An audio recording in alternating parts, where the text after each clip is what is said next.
ರುದ್ರಾಕ್ಷದ ಬಗ್ಗೆ ನಿಮಗೂ ನಮಗೂ ಎಲ್ಲರಿಗೂ ಅರಿವಿದ್ದಂತೆ ಒಂದು ಕಾಲಘಟ್ಟದಲ್ಲಿ ನಮ್ಮ ಶಿವಪುರಾಣ ಆಮೇಲೆ ದೇವಿ ಭಾಗವತ ಪುರಾಣ ಇದೆಲ್ಲ ಕೆಲವು ಉಲ್ಲೇಖಗಳಿದ್ದಂಗೆ ಶಿವ ಯಾರು ನೆಗೆಟಿವ್ ಶಕ್ತಿಗಳು ಅಂತ ಇರುತ್ತೋ, ದುಷ್ಟ ಶಕ್ತಿಗಳು ಅಂತ ಇರುತ್ತೋ ಅವರನ್ನು ಅಳಿಸೋದಕ್ಕೋಸ್ಕರ ಒಂದು ತಪಸ್ಸಿಗೆ ಕುಳಿತ.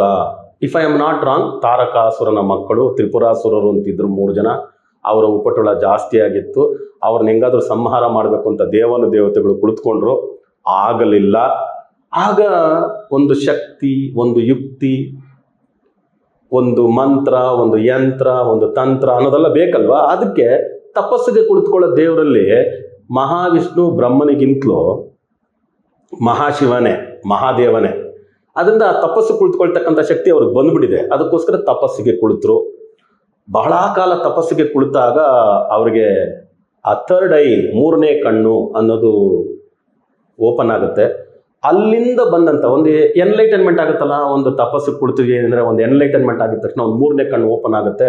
ಅಲ್ಲಿಂದ ಒಂದು ಆನಂದ ಭಾಷೆ. ಯಾವತ್ತೇ ನಮಗೆ ತುಂಬ ಸಂತೋಷಕ್ಕೆ ಅಳು ಬರುತ್ತೆ. ಅದನ್ನು ಅಳು ಅಂತ ಹೇಳಲ್ಲ ಎಲ್ಲರೂ. ಕಣ್ಣೀರಿನ ಹನಿ ಹತ್ರೂ ಬರುತ್ತೆ, ಒಮ್ಮೊಮ್ಮೆ ತುಂಬ ದುಃಖದಲ್ಲೂ ಬರುತ್ತೆ, ತುಂಬ ಸುಖದಲ್ಲೂ ಬರುತ್ತೆ. ಸುಖ ಅಂತ ಹೇಳಿದ್ರೆ ಆನಂದ. ಆನಂದ ಅನ್ನೋದು ಪ್ಲೆಜರ್ ಅಲ್ಲ, ಹ್ಯಾಪಿನೆಸ್ ಅಂತಾರೆ. ಪ್ಲೆಜರ್ ಅನ್ನೋದನ್ನು ನಾವು ಸುಖ ಅಂತ ಅಳೆದು ಬಿಡ್ಬೋದು. ಅದು ಇಂಗ್ಲೀಷ್ ವರ್ಡು, ಕನ್ನಡ ವರ್ಡು ಅಷ್ಟು ಕರೆಕ್ಟಾಗಿ ಬರಲ್ಲ. ಬಟ್ ಯಾವತ್ತಿದ್ರೂ happiness is greater than pleasure.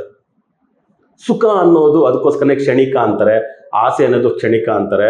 ಅದೇ ಹ್ಯಾಪಿನೆಸ್, ಸಂತೋಷ, ಆನಂದ, ಪರಮಾನಂದ ಅಂತೀವಲ್ಲ, ಇದೆಲ್ಲವೂ ಹ್ಯಾಪಿನೆಸ್ ಅಂತಾರೆ. ಅದು ಲೈಫಲ್ಲಿ ತುಂಬ ಇಂಪಾರ್ಟೆಂಟ್. ಅದು ಯಾವಾಗ ಸಿಗುತ್ತೋ ಒಂದು ಆನಂದ ಬಾಷ್ಪ ಅಂತ, ಆ ಶಿವನ ಕಣ್ಣಿಂದ ಬಂದಂಥ ಆನಂದ ಬಾಷ್ಪ, ಒಂದು ಕಣ್ಣೀರಿನ ಹನಿ, ಒಂದು ಅವನ ಕಣ್ಣಿಂದ ಬಂದಂಥ ಒಂದು ಹನಿ, ಅದನ್ನು ರುದ್ರಾಕ್ಷ ಅಂತ ಪರಿಗಣಿಸಲಾಗ್ಬಿಡ್ತು. ಆ ರುದ್ರಾಕ್ಷವನ್ನು ಯಾರು ಧರಿಸ್ತಾರೋ ಅವರಿಗೆ ಈ ಎಲ್ಲ ಶಕ್ತಿಗಳು ಬರುತ್ತೆ ಅನ್ನೋದು ಒಂದು ಪ್ಯಾರಾಮೀಟರ್ಸ್. ಇದು ಹೌದೋ ಅಲ್ಲವೋ ಇದ್ರ ಬಗ್ಗೆ ಎಲ್ಲ ಮಾತಾಡ್ಕೊಂಡು ಹೋದ್ವಿ ಅಂದರೆ ನಮಗೆ ಗೊತ್ತು ತಾನೆ. ಒಂದು ಪುರಾವೆ ನಾವು ಕೊಟ್ಟಿವಿ ಅಂದರೆ ಅದಕ್ಕೆ ಇನ್ನೊಂದು ಪುರಾವೆ, ಕಾಂಟ್ರವರ್ಸಿ ಪುರಾವೆ ಎದ್ದು ನಿಂತಿರ್ತದೆ. ಮನುಷ್ಯನ ಆಯುಷ್ಯು ಒಂದು ಕಾಲದಲ್ಲಿ ಸೆಂಚುರಿ ಹೊಡೆದು ಎಲ್ಲರೂ ಬ್ಯಾಟ್ ಎತ್ತಾ ಇದ್ವಿ, ಈಗ ಹಾಫ್ ಸೆಂಚುರಿ ಹೊಡೆಯೋದಕ್ಕೆ ಆಗ್ತಾ ಇಲ್ಲ ಯಾರ ಕೈಯಲ್ಲೂ. ನಿಜ ತಾನೆ. 50ಕ್ಕೆ ಮುಂಚೆ ಹೋಗ್ತಾ ಇದೀವಿ. ಆವಾಗ ನಮ್ಮ ಅನುಭವಗಳನ್ನೆಲ್ಲ ನಾವು ಎಲ್ಲಿಂದ ತರಲಿಕ್ಕಾಗತ್ತೆ?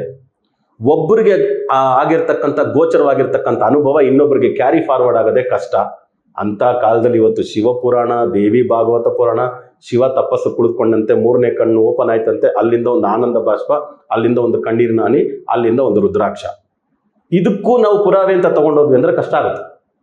ಅದನ್ನ ರುದ್ರಾಕ್ಷವನ್ನು ಧರಿಸ್ತಕ್ಕಂಥವ್ರಿಗೆ ಹೇಗೆ ಶಿವ ಕುಳಿತುಕೊಂಡ ತಪಸ್ಸಿಗೆ ಆ ಕಾನ್ಸಂಟ್ರೇಷನ್, ನಾನು ಏನು ಇಲ್ಲದೆ ಸುಮ್ಮನೆ ಕುಳಿತು ಎನ್ಲೈಟನ್ಮೆಂಟ್ಗೋಸ್ಕರ ನನ್ನಲ್ಲಿರ್ತಕ್ಕಂಥ ಭಗವಂತನನ್ನು ನಾನು ಅರ್ಥಕೊಳ್ಳೋಕ್ಕೆ ಸಾಧ್ಯ ಅಂತಲೂ ಅನ್ಕೋಬೋದು, ನನ್ನಲ್ಲಿರ್ತಕ್ಕಂಥ ಶಕ್ತಿಯನ್ನು ನಾನು ಅರ್ಥಕೊಳ್ಳೋಕ್ಕೆ ಸಾಧ್ಯ ಅಂತ ಅನ್ಕೋಬೋದು.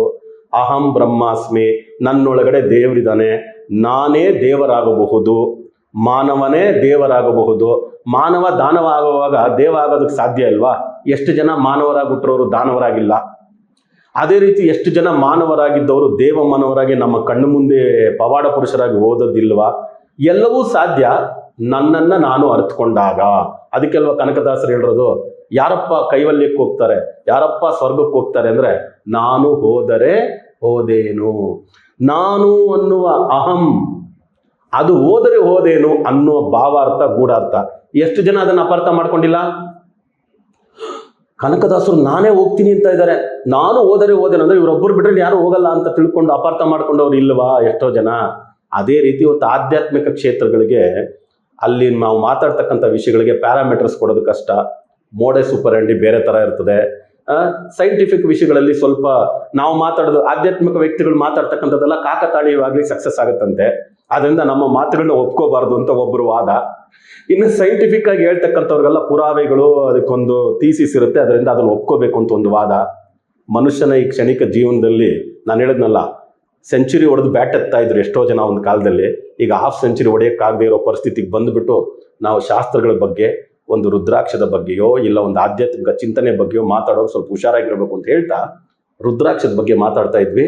ಏನಕ್ಕೋಸ್ಕರ ರುದ್ರಾಕ್ಷದ ಬಗ್ಗೆ ಇಷ್ಟು ಒಂದು ಉಲ್ಲೇಖ ನಿಮಗೆ ಕೊಟ್ಟೆ ಅಂದರೆ, ಈ ರುದ್ರಾಕ್ಷ ಇಷ್ಟೊಂದು ಪರಮ ಪವಿತ್ರವಾದಂಥದ್ದು ಅನ್ನೋದನ್ನ ಒಂದು ಸ್ವಲ್ಪ ಅರ್ಥಕೋಬೇಕು. ಯಾಕಂದ್ರೆ ಮಹಾಶಿವನ ಮಹಾದೇವನ ಕಣ್ಣೀರಿನಿಂದ ಬಂದಂಥ ಒಂದು ಆನಂದ ಬಾಷ್ಪ ಅದು ಒಂದಾಗ ಅದಕ್ಕೊಂದು ಸ್ಯಾಂಟಿಟಿ ನಾವಾಗೆ ಕಲ್ಪಿಸ್ಕೊಟ್ರೆ ತಪ್ಪೇನು ಅಷ್ಟೇ.